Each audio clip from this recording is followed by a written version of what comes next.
he would run a Michelin star restaurant if he wasn't doing this.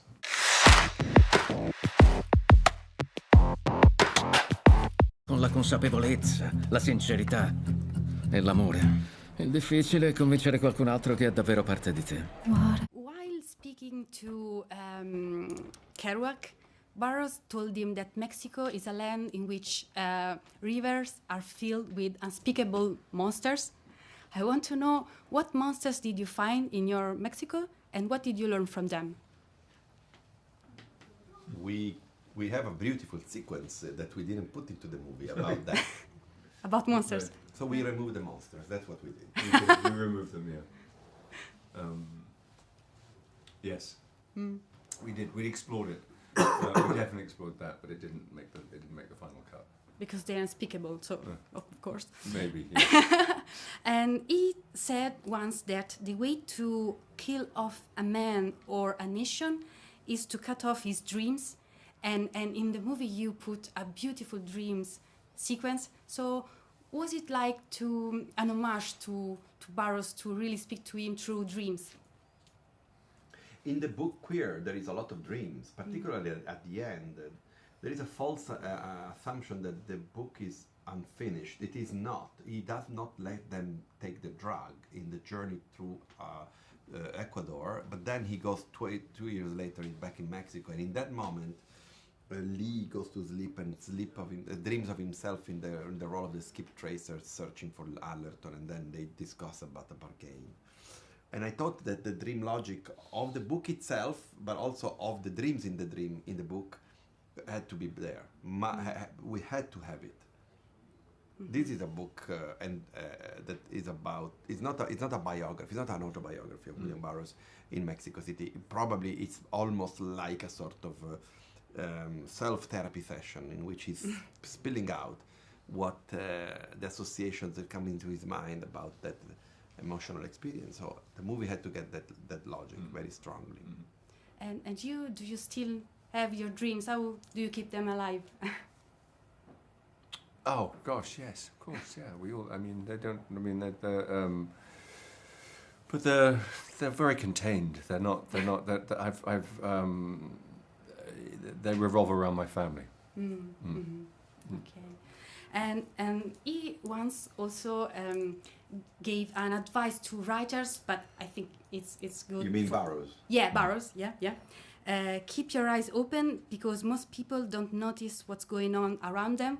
And since we all are always constantly on our phones, what do you think that he will say to us today? Because we don't notice anything, and in cinema details are important. So how can we still notice things around us, in your opinion? I think it's just the job. I mean, yes, there are lots of distractions, but there's always been distractions. There's always something, and that it's the job of an artist to allow themselves to see things, to go out and observe. That's where I get all of my inspiration from. It's from the people around me, from the strangers I meet. So it's I mean, we're all, we're not. We are distracted by phones and things, but you have to not be. And I love that there's a constant sense of black magic in this movie. Do you believe that sometimes black magic is useful in life, and in cinema, how important is black magic? You know that in South America they practice two different kinds of magic, what they call the brujeria, which is the black magic, and the other one, I don't know the name, but it's the white magic.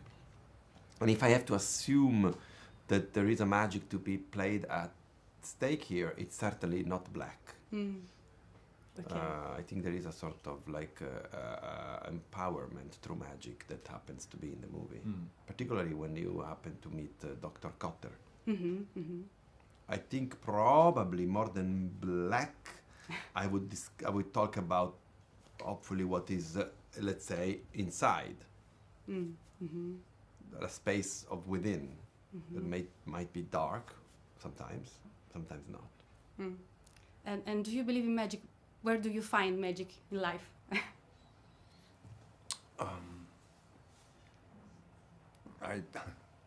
I'm not. No, I'm not. I'm not. Logically, I don't believe in magic, but I think that where magic comes from is from moments of extreme moments in one's life, and that's.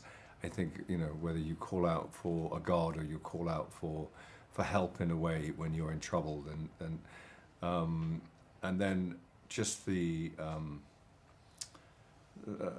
moments in life that seem to the coincidences in life. Sometimes coincidences in life seem magic, and maybe they are. And last question. We know that Luca enjoys to cook for his crew on set. I want to know, what kind of cook is he? Is he good? He's not just good. He's brilliant. He's like, I mean,